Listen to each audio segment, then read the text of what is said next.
أعوذ بالله من الشيطان الرجيم. بسم الله الرحمن الرحيم.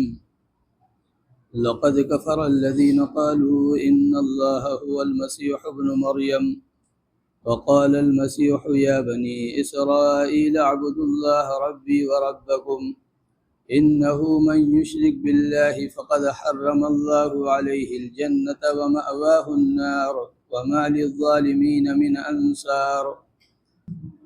ان آیتوں میں اللہ تبارک و تعالی نے نصارہ سے خطاب کیا ہے، اور خطاب کرتے ہی سب سے پہلا جو جملہ اس میں آ رہا ہے وہ ان کے کفر کا ہے کہ لقد کفر الذین قالوا ان اللہ هو المسیح ابن مریم. یقیناً وہ لوگ کافر ہو گئے جنہوں نے کہا مسیح ابن مریم ہی خدا ہے. وقال المسیح یا بنی اسرائیل اعبدوا اللہ ربی وربکم، اور مسیح ابن مریم نے بنی اسرائیلیوں سے کہا تھا اللہ کی عبادت کرو جو میرا بھی رب ہے اور تمہارا بھی رب ہے. اور جو شخص اللہ کے ساتھ کسی کو شریک قرار دے تو اللہ نے اس پر جنت کو حرام کر دیا ہے اور اس کا ٹھکانہ جہنم ہوگا، اور ظالموں کا کوئی مددگار نہیں. اور یقیناً وہ لوگ بھی کافر ہو گئے جنہوں نے کہا کہ اللہ تین میں سے تیسرا ہے اور اللہ ایک ہی ہے. اور اگر یہ لوگ اپنے اس قول سے باز نہیں آئیں گے تو ان کو عذاب چھو کر رہے گا. یہ اللہ کی طرف تو متوجہ کیوں نہیں ہوتے، اس سے معافی کیوں نہیں مانگتے؟ اللہ معاف کرنے والا اور رحم کرنے والا ہے. عیسائیوں کے یہاں یہ چیز ہمیشہ موضوع سخن نہیں ہے کہ عیسیٰ علیہ السلام کے بارے میں کیا عقیدہ رکھا جائے. یہاں تک کہ ایک مستقل فن ان کے یہاں موجود ہے جس میں یہ بات کی جاتی ہے کہ عیسیٰ علیہ السلام کیا تھے. تو مختلف اقوال ہیں، مختلف باتیں ہیں، لیکن خاص طور سے دو باتیں یا دو عقائد ان کے مشہور و معروف ہیں اور وہ قبول کیے جاتے ہیں. ان دونوں عقائد کی اللہ نے اس میں تردید فرمائی ہے. ایک عقیدہ تو ان کا یہ ہے کہ عیسیٰ علیہ السلام کی جو ذات اقدس ہے اسی کے اندر اللہ گھس گیا ہے، حلول کر گیا ہے. اب ہم چاہے اللہ کہیں اور چاہے مسیح کہیں، دونوں ایک ہی ہے. جس کو پہلے ذکر کیا کہ لقد کفر الذین قالوا، وہ کافر ہو گئے ان اللہ هو المسیح ابن مریم، کہ اللہ ہی مسیح ابن مریم ہے. یعنی حلول کا عقیدہ کہ عیسیٰ علیہ السلام کی جو ہستی ہے، جو ذات ہے، اس کے اندر اللہ سرایت کیے ہوا ہے، اللہ حلول کیے ہوا ہے. اب اس بات کو اللہ تبارک و تعالی نے دو دلائل دیے ہیں اسی آیت کریمہ میں کہ تمہاری جو باتیں ہیں اگر اس میں غور کرو تو پتہ چلے گا کہ یہ عقیدہ کتنا کمزور ہے یا کتنا واہیات اور بے تکا ہے. ایک تو یہ کہ تم یہ کہہ رہے ہو کہ مسیح ابن مریم جس کو ذکر کیا وہ ان اللہ هو المسیح ابن مریم آگے آ رہا ہے. ایک طرف تم کہہ رہے ہو یہ اللہ ہے اور دوسری طرف تم ساتھ میں یہ بھی کہہ رہے ہو یہ مریم کا بیٹا ہے. ایک طرف تمہارا دعویٰ یہ ہے کہ مسیح ہی خدا ہیں، ان کے اندر خدا حلول کیے ہوا ہے، اور دوسری طرف تم یہ کہہ رہے ہو کہ یہ مریم کے بیٹے ہیں. تو بھائی خدا تو پیدا نہیں ہوتا، جو اپنے وجود میں کسی کا محتاج ہو وہ خدا کیسے ہو سکتا ہے؟ خدا تو وہ ہے جو کسی کا محتاج نہ ہو، سب اس کے محتاج ہوں. لیکن تمہارے قول سے یہ بات خود نکل کر آ رہی ہے سامنے کہ تم یہ کہہ رہے ہو کہ حضرت عیسیٰ علیہ السلام اپنے وجود میں اپنی والدہ کے محتاج ہیں، اپنے والدہ کے بطن سے یہ پیدا ہوئے ہیں. تو پیدا ہونے والا خدا کیسے ہو سکتا ہے؟ ایک یہ ذکر کیا ہے، اور دوسری دلیل جو ذکر کی ہے وہ عیسیٰ علیہ السلام کا قول ہے کہ جس کو تم خدا کہہ رہے ہو آخر وہ کیا کہہ رہا ہے۔ اس کو ذکر کیا کہ عیسیٰ علیہ السلام کا جو قول ہے یا ان کی جو تعلیم ہے وہ یہ ہے اعبدوا اللہ ربی وربکم، کہ اے بنی اسرائیلیو تم اس اللہ کی عبادت کرو جو میرا بھی رب ہے اور تمہارا بھی رب ہے۔ تو ان کا تو دعویٰ یہ ہے کہ میں رب نہیں ہوں بلکہ میرا رب وہ ہے جو تمہارا بھی رب ہے، اس رب کی عبادت کرو۔ تو عیسیٰ علیہ السلام الوہیت کا انکار کر رہے ہیں، اپنے رب ہونے کا انکار کر رہے ہیں، وہ رب کسی اور کو بتلا رہے ہیں۔ یہ ایسے ہی ہے کہ جیسے گواہ چست اور مدعی سست۔ عیسیٰ علیہ السلام کہہ رہے ہیں میں خدا نہیں ہوں، اور نصارہ کیا کہہ رہے ہیں؟ نہیں، آپ ہی خدا ہیں۔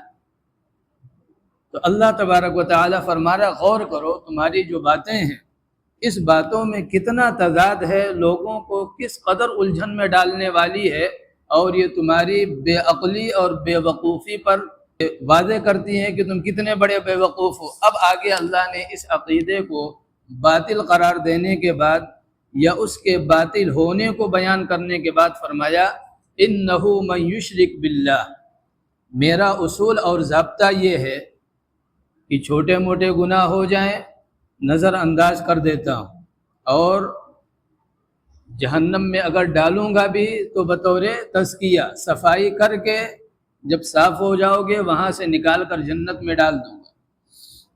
لیکن شرک کے بارے میں میرا اصول یہ ہے انہ من یشرک باللہ، جو میرے ساتھ کسی کو شریک قرار دے، جیسے تم عیسیٰ علیہ السلام کو کہہ رہے ہو، تو جو شریک قرار دے فقد حرم اللہ علیہ الجنہ، تو اللہ نے اس پر جنت کو حرام قرار دیا ہے، یعنی جنت کی نہ خوشبو ملے گی، داخلہ تو دور کی بات ہے، جنت کی خوشبو کئی سو میل کے مسافت سے پہلے ہی یعنی آ رہی ہوگی، لیکن یہ ایسے بد نصیب ہیں شرک کرنے والے مشرک کہ انہیں جنت تو دور کی بات جنت کی خوشبو بھی میسر نہیں ہوگی۔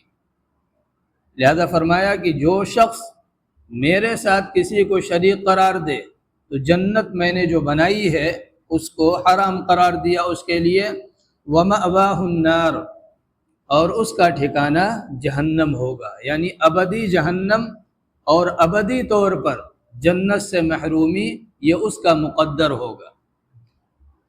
اور چونکہ شرک یہ ظلم ہے اور اس کائنات کا سب سے بڑا ظلم ہے، قرآن نے 24واں پارہ جب شروع کیا ہے تو کیا فرمایا؟ فَمَنْ أَظْلَمُ مِمَّنْ كَذَبَ عَلَى اللَّهِ وَكَذَّبَ بِالصِّدْقِ إِذْ جَاءَ أَلَيْسَ فِي جَهَنَّمَ مَثْوًى لِلْكَافِرِينَ۔ لہذا فرما دیا یہاں وَمَا لِلظَّالِمِينَ مِنْ أَنصَارٍ، ظالموں کا کوئی مددگار نہیں ہوگا۔ ظلم کو اللہ تبارک و تعالی معاف نہیں کرے گا، اور چونکہ اس کائنات ظلم کہتے کسے ہیں؟ ظلم کی تعریف جو کی گئی ہے وہ یہ ہے وضع الشیء فی غیر محلہ، یعنی جو جس کا مقام ہے وہ مقام نہ دے کر اسے کوئی دوسرا مقام دے دیا جائے، یا کسی چیز کا جو حق ہے وہ حق اسے نہ دے کر اس حق سے اسے محروم کر دیا جائے، یہ ظلم کہلاتا ہے۔ اب آپ غور کریں، پیدا تو آپ کو اللہ نے کیا، اولاد آپ کو اللہ نے دی، رزق میں جو فراوانی ہے یہ اللہ کی طرف سے ہے، صحت اچھی ملی ہوئی ہے اللہ کی طرف سے ہے، یہ ساری نعمتیں اللہ کی طرف سے ہیں۔ اب حق کیا تھا کہ اللہ کے سامنے گردن ڈال دیتے، اللہ کا شکر ادا کرتے، اللہ کا احسان مانتے، یہ تقاضا تھا۔ مشرک کیا کرتا ہے؟ مشرک یہ کہتا ہے یہ اولاد اللہ نے نہیں دی ہے، فلاں نے دی، اور یہ رزق کی فراوانی فلاں نے دی، یا اس طرح جو صحت ہے یہ فلاں نے دی۔ تو جو حق اللہ کا تھا وہ حق اللہ کو نہ دے کر کسی بندے کو دے دیا گیا، کسی نبی یا ولی یا قطب ابدال کو دے دیا گیا تو یہ اللہ کے حق کو ضائع کیا گیا، یا اللہ کا جو حق تھا اللہ کو نہ دے کر بندے کو دیا گیا۔ لہذا یہاں ظلم کی تعریف صادق آتی ہے، اور یہ کائنات کا سب سے بڑا ظلم ہے۔ لہذا اللہ نے فرمایا وَمَا لِلظَّالِمِينَ مِنْ أَنصَارٍ، ظالموں کا کوئی مددگار نہیں ہوگا۔ اب جو دوسرا عقیدہ ان کا مشہور ہے وہ بالکل بیربل کی کھچڑی ہے کہ آپ اس کو جتنا پکاؤ گے اتنے ہی الجھن کے شکار ہوگی، اور وہ پک نہیں سکتی۔ جو مشہور عقیدہ ہے وہ ہے تثلیث کا۔ تثلیث کا مطلب کیا ہے؟ تین مل کر ایک ہیں، اللہ، مسیح ابن مریم اور روح القدس۔ ایک قول یہ ہے۔ دوسرا قول یہ ہے کہ عیسیٰ، مریم اور اللہ، روح القدس کو اس میں ذکر نہیں کیا گیا۔ یہ کہتے ہیں یہ تینوں مل کر ایک ہیں۔ اب ان سے اگر یہ سوال کیا جائے کہ بھائی جیسے کوئی بھی چیز ہے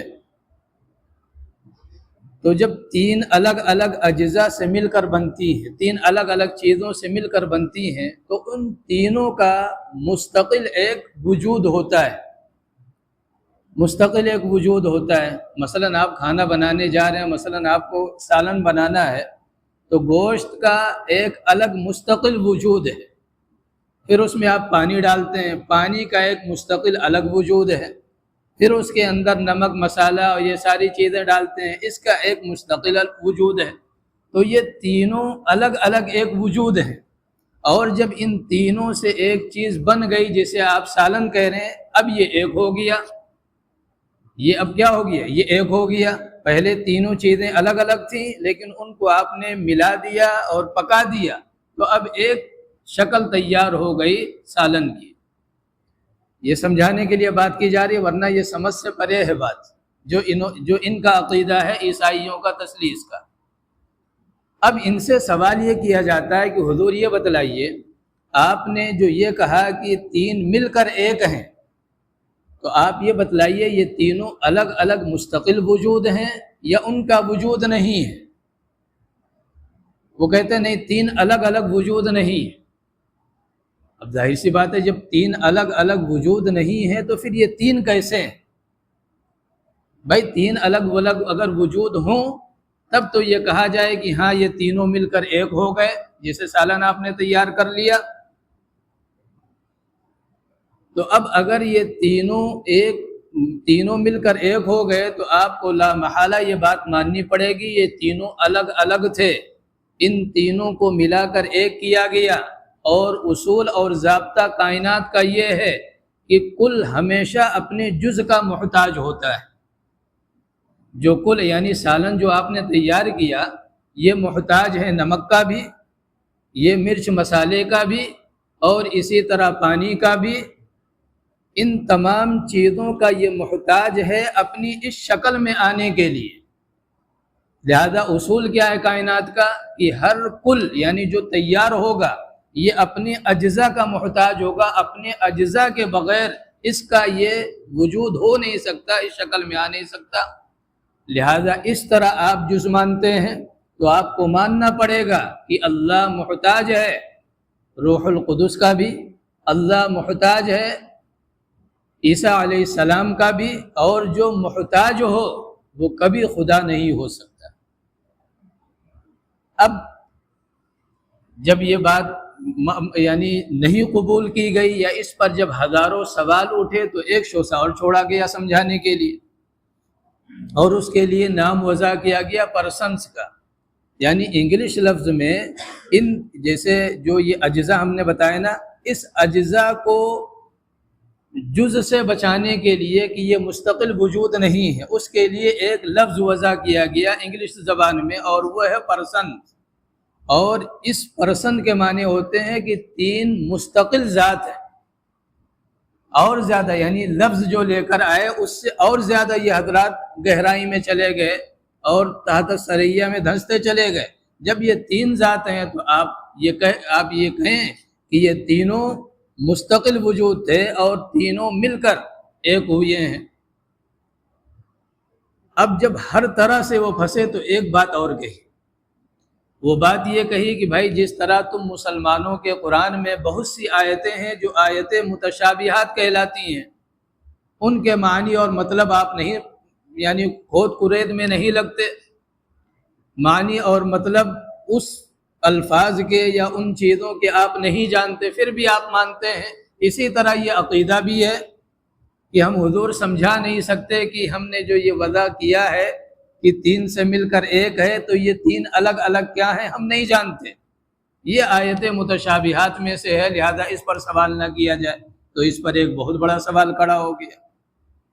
سوال یہ کھڑا ہوا کہ قرآن کریم میں آیت متشابہات جہاں جہاں پر آتی ہیں ان کا تعلق نہ تو عمل سے ہے نہ عقائد سے ہے۔ آیت متشابہات قرآن میں جہاں جہاں آئی ہیں ان کا تعلق نہ عمل سے ہے اور نہ ہی عقیدے سے ہے، یعنی الف لام میم مثال کے طور پر آیت متشابہات میں سے ہے۔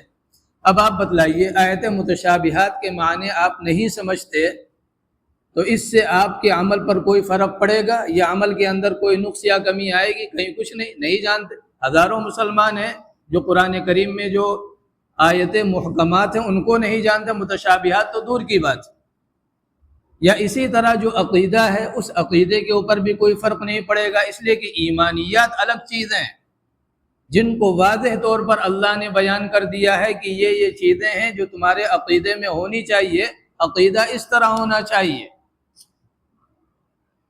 تو ہمارے قرآن میں جو آیت متشابہات ہیں ان کے نہ جاننے کی صورت میں نہ تو عمل پر کوئی فرق پڑتا ہے نہ ہی عقیدے پر کوئی فرق پڑتا ہے۔ ایمانیات کے لیے ضروری ہیں کہ ان کو انسان سمجھے بغیر ان پر ایمان نہیں لا سکتا، اور یہ جو تثلیث کا عقیدہ ہے یہ ان کا بنیادی عقیدہ ہے۔ یعنی جب کوئی آدمی عیسائی ہوتا ہے تو جو سب سے پہلا عقیدہ ہمارے میں ہے آمنت باللہ، ہم گواہی کیا دیتے؟ اشہد ان لا الہ الا اللہ، میں مانتا ہوں کہ اللہ ایک ہے۔ ان کے یہاں کیا ہے؟ میں مانتا ہوں کہ اللہ تین میں سے ایک ہے۔ اب وہ تین میں سے ایک ہے، اس کا سمجھنا انسان کے لیے ضروری ہے جو ایمان لا رہا ہے۔ آپ یہ کہہ رہے ہیں آیت متشابہات میں سے ہے، تو جو ایمانیات ہو وہ آیت متشابہات میں سے نہیں ہے، عقائد آیت متشابہات میں سے نہیں ہو سکتی۔ لہذا ہمارا جو عقیدہ ہے آپ کہیں پر دیکھیے کوئی متشابہ آیت آ رہی ہے، اللہ نے فرمایا یہ کہو اشہد ان لا الہ الا اللہ، ہم نے کہہ دیا اللہ ایک ہے۔ اب اس ایک کے اندر کوئی ابہام، کوئی پوشیدگی، کوئی ذہن کے اندر سوال کچھ نہیں، بھائی اللہ ایک ہے۔ یا اللہ نے کہا ایمان لا آمنت باللہ وبرسولہ، ایمان لا رسولوں پر، بھائی جتنے رسول آئے ہم جانتے ہوں یا نہ جانتے ہوں ہم سب پر ایمان رکھتے ہیں۔ ایمان لاؤ فرشتوں پر، وملائکتہ، ہم تمام فرشتوں پر ایمان لاتے ہیں، وکتبہ، جتنی آسمانی کتابیں آئیں، ورسلہ لا نفرق بین احد۔ تو ایمانیات قرآن نے کھول کھول کر بیان کر دیا ہے اور اس میں کوئی متشابہ یا کوئی الجھن یا کوئی پوشیدگی نہیں ہے۔ لہذا عقائد کے تعلق سے آیت متشابہات یہ تسلیم نہیں کی جا سکتی، اس لیے کہ جو شخص عیسائی ہوگا اس کے زبان سے جو پہلا نکلے گا وہ کیا ہے؟ میں ایمان لایا اللہ پر جو تین میں سے ایک ہے اور سمجھ کچھ نہیں رہا۔ لہذا یہاں اللہ تبارک و تعالی نے فرمایا لقد کفر الذین قالوا، وہ لوگ بھی کافر ہو گئے جنہوں نے کہا ان اللہ ثالث ثلاثہ، کہ اللہ تین میں سے تیسرا ہے، روح القدس اور مسیح ابن مریم اور اللہ، یہ تینوں مل کر تین ہیں، لہذا یہاں تین میں سے تین یعنی تین میں سے ایک ہے۔ یہ اتنی بیکار بات ہے، جیسے پیچھے تو یہ آیا تھا کہ عیسیٰ علیہ السلام کے اندر خدا حلول کر گیا، تو وہاں دو باتیں اللہ نے ذکر کر دی تھی کہ بھائی مریم کے بیٹے ہیں تم خود کہہ رہے ہو، دوسرا عیسیٰ علیہ السلام کہہ رہے ہیں میرا اور تمہارا رب وہ ہے اس کی عبادت کرو، وہاں دو دلیلیں ذکر کر دی تھی۔ لیکن یہ اتنی بیکار بات ہے، اتنی واہیات بات ہے کہ اللہ تبارک و تعالی نے یہاں دلیل نہ دیتے ہوئے بات یہ اتنی فرمائی وَمَا مِنْ إِلَٰهٍ إِلَّا إِلَٰهٌ وَاحِدٌ، بھائی اللہ تو ایک ہی ہے، یہ کہتے رہیں بکتے رہیں، تین میں سے تیسرا چوتھا پانچواں کرتے رہیں، لیکن اللہ تو ایک ہی ہے۔ بات کر کے اللہ اتنی بات کہہ کر اللہ نے یہ موضوع ختم کیا، اور آگے اب ڈانٹ پلائی کہ وَإِن لَّمْ يَنْتَهُوا، اگر یہ لوگ نہیں باز آئے عَمَّا يَقُولُونَ، جو اپنے منہ سے نکال رہے ہیں، لَيَمَسَّنَّ الَّذِينَ كَفَرُوا، تو ایسے کافروں کو ضرور پہنچے گا عذاب علیم، دردناک عذاب۔ یہاں اللہ نے کیا دھمکی دی ہے کہ یہ اتنی یعنی واہیات بات کہہ رہے ہو تم، اتنی عجیب و غریب بات کہہ رہے ہو جس کو تم سمجھا بھی نہیں پا رہے ہو، اور اس پر کیا ہے تم لوگوں کو اصرار کروا رہے ہو، مجبور کر رہے ہو، اور پھر یہ بیان کر رہے ہو، یہ بیان۔ اللہ فرما رہا کچھ نہیں، اگر باز نہیں آئے تو یاد رکھو دردناک عذاب کے شکار ہوگے۔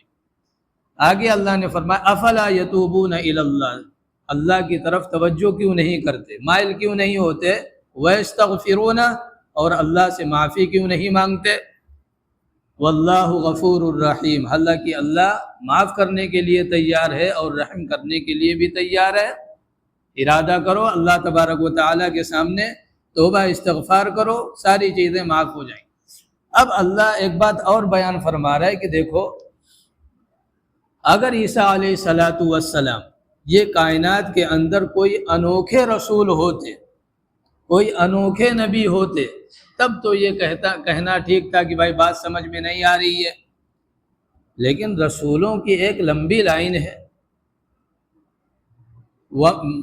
مل مسیح ابن مریم الا رسول، اللہ فرما رہا ہے مسیح ابن مریم صرف اللہ کے رسول تھے، ان کی جو حیثیت تھی وہ کیا تھی، اللہ کے رسول ہونے کی، اس کے علاوہ ان کی کوئی اور حیثیت نہیں تھی۔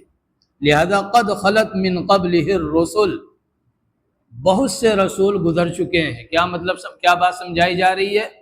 بات یہ سمجھائی جا رہی ہے کہ عیسیٰ علیہ السلام جس طرح پیدا ہوئے، پھر وہ پروان چڑھے، پھر ایک عمر آئی، انہیں نبوت دی گئی، اسی طرح جتنے بھی نبی آئے ہیں پیچھے وہ ان کا وجود نہیں تھا، پھر ان کی ماؤں نے انہیں جنا، پھر ایک عمر کو پہنچ کر انہیں نبوت و رسالت دی گئی، پھر وہ اپنا پیغام جو کچھ میں نے اتارا وہ لوگوں کو پہنچاتے رہے، اور پھر وہ دنیا سے رخصت ہو گئے، چلے گئے، کہانی ان کی ختم ہو گئی۔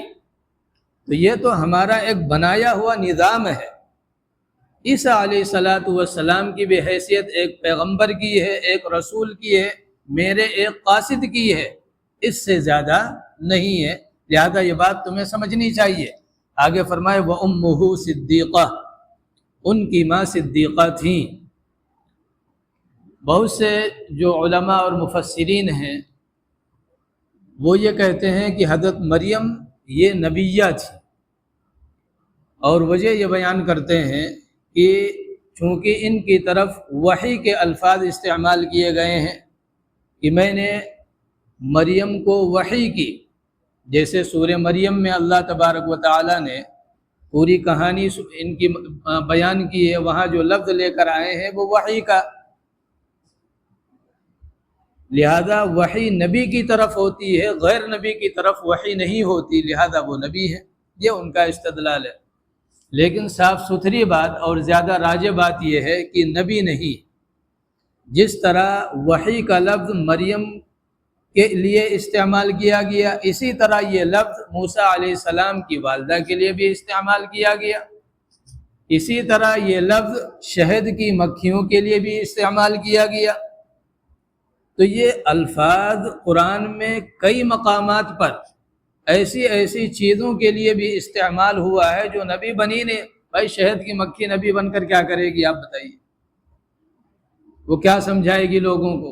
لیکن قرآن کہہ رہا وَأَوْحَىٰ إِلَى النَّحْلِ أَنِ اتَّخِذِي مِنَ الْجِبَالِ، یعنی میں نے شہد کی مکھیوں کی طرف یہ وحی کی کہ بھائی اونچی اور دور دراز اور شہر سے باہر یہ اپنا یہ جو چھتا ہے بنایا کریں، بستی میں نہ بنایا کریں۔ اللہ کہہ رہا ہے یہ بات میں نے ان کی طرف وحی کر دی ہے۔ اسی طرح موسیٰ علیہ السلام کی جو والدہ ہیں، اللہ فرما رہا وَأَوْحَيْنَا إِلَىٰ أُمِّ مُوسَىٰ أَنْ أَرْضِعِيهِ، ہم نے وحی کی موسیٰ علیہ السلام کے والدہ کی طرف کہ آپ دودھ پلاتے رہیے، پھر موسیٰ علیہ السلام جب پیدا ہوئے تھے تو قتل کا حکم تھا فرعون کی طرف سے، ڈر تھا، اللہ نے فرمایا نہیں آپ پلاتے رہیے، آگے ہم معاملات دیکھیں گے۔ تو یہ لفظ ایک ہے اس کا اصطلاحی معنی، ایک ہے لغوی معنی۔ تو لغوی معنی کے اعتبار سے اللہ تبارک و تعالیٰ نے شہد کے مکھی کے لیے بھی استعمال کیا۔ لغوی معنی کیا ہے؟ الہام کرنا، کوئی بات دل میں ڈال دینا۔ یہ نبی کی طرف بھی ہو سکتا ہے اور غیر نبی کی طرف بھی ہو سکتا ہے۔ لہذا جس طرح شہد کی مکھیوں کی طرف دل میں اللہ نے بات ڈال دی کہ بھائی تمہیں بستی سے دور ہی چھتا لگانا، بستی میں رہو گی شہر والے پریشان اور تم شہر والوں سے پریشان، ہوتا نہیں۔ اگر کہیں چھتا لگا ہو تو بچے جتنا پریشان کرتے ہیں، اینٹا کنکر پتھر مارتے ہیں، تو اللہ نے کہا تم ایسا کرو، تم شہر سے باہر یا کوئی بہت اونچی بلڈنگ اور عمارت ہے جہاں کوئی آتا جاتا نہیں یا بچوں کے جو ہے اینٹ پتھر نہیں پہنچ سکتے، وہاں لگا لینا۔ یعنی تم بھی سکون میں رہو اور دوسروں کو بھی سکون سے رہنے دو۔ اللہ فرما رہے یہ بات میں نے ڈال دی ہے۔ تو یہاں لغوی معنی کے اعتبار سے ہے، اور حقیقی بات یہ ہے جو یہاں قرآن نے واضح کیا، وَأُمُّهُ صِدِّيقَةٌ، ان کی والدہ صدیقہ تھیں۔ صدیقہ، یہ صدیق، یہ جو مقام ہے ولایت میں، یہ سب سے اونچا مقام ہے، لیکن نبوت کے بعد کا درجہ ہے۔ یہ اس مقام پر تھیں، اللہ تبارک و تعالیٰ فرما رہا ہے نبی نہیں تھی۔ آگے فرمایا کانا یاکلان الطعام،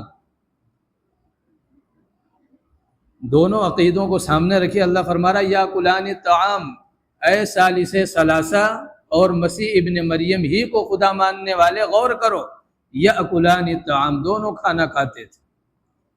کھانے کا محتاج ہونا یہ ہزاروں احتیاج کو ظاہر کرتا ہے۔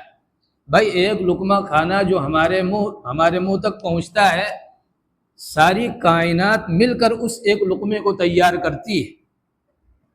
ایسا نہیں کہ آپ دکان پر گئے خرید لائے، ہانڈی میں ڈالا پکا کر، نہیں، وہ جو دکاندار کے یہاں جو آیا ہے تیار ہو کر چاول کی شکل میں یا آٹے کی شکل میں، آپ پیچھے دیکھیے ساری کائنات اس پر کام کر رہی ہے۔ زمین ہو، سورج ہو، چاند ہو، ہوائیں ہوں، پانی ہو، یہ ساری چیزیں اس کو نکالنے، پکانے اور اس کو اس شکل میں پہنچانے میں وہ لگی ہوئی ہیں۔ تو اللہ فرما رہے جو آدمی کھانے کا محتاج ہے وہ کائنات کی تقریباً ہر چیز کا محتاج ہے۔ اب آگے اللہ نے اتنی بڑی دلیل دینے کے بعد فرمایا انظر کیف نبین لہم الآیات، دیکھو ہم کیسی کیسی نشانیاں بیان کرتے ہیں، ان کو سمجھانے کے لیے ہم کیسی واضح طور پر باتیں بیان کرتے ہیں۔ ثم انظر انا یوفکون، پھر بھی یہ غور نہیں کرتے، یہ کہاں ان کو بھگایا، انا یوفکون، ان کو کہاں لے جایا جا رہا ہے۔ اللہ یہ نہیں فرما رہا کہاں یہ بھاگے جا رہے ہیں، اللہ یہ فرما رہا انا یوفکون، انہیں کہاں بھگائے لے جایا جا رہا ہے۔ کیا مطلب؟ یہ خود نہیں جا رہے، یہ عقیدہ جو انہوں نے گڑھا ہے تین میں سے تیسرا، یہ خود نہیں ہے۔ ایسا نہیں ہے کہ یہ جانتے نہیں ہیں کہ یہ غلط ہے۔ اسی طرح جو کہہ رہے ہیں مسیحی اللہ ہیں، وہ ایسا نہیں جانتے نہیں، لیکن ہاں کوئی طاقت ہے ان کے پیچھے جو انہیں ان چیزوں پر ابھار رہی ہے اور ان چیزوں کی طرف لے کر جا رہی ہے۔ وہ ہے کون؟ قرآن نے مجہول لفظ بولا، انا یوفکون، انہیں کہاں بھگایا لے جایا جا رہا ہے۔ اب جو طاقتیں بھگا رہی ہیں وہ شیطان بھی ہو سکتا ہے، وہ نفسانی خواہشات بھی ہو سکتی ہیں، وہ دنیا کی محبت بھی ہو سکتی ہے، وہ معاشرے کے اندر اپنا مقام، یعنی ساری چیزیں آپ لگاتے چلے جائیے، قرآن نے جگہ خالی کر دی ہے، بھرو اس کو۔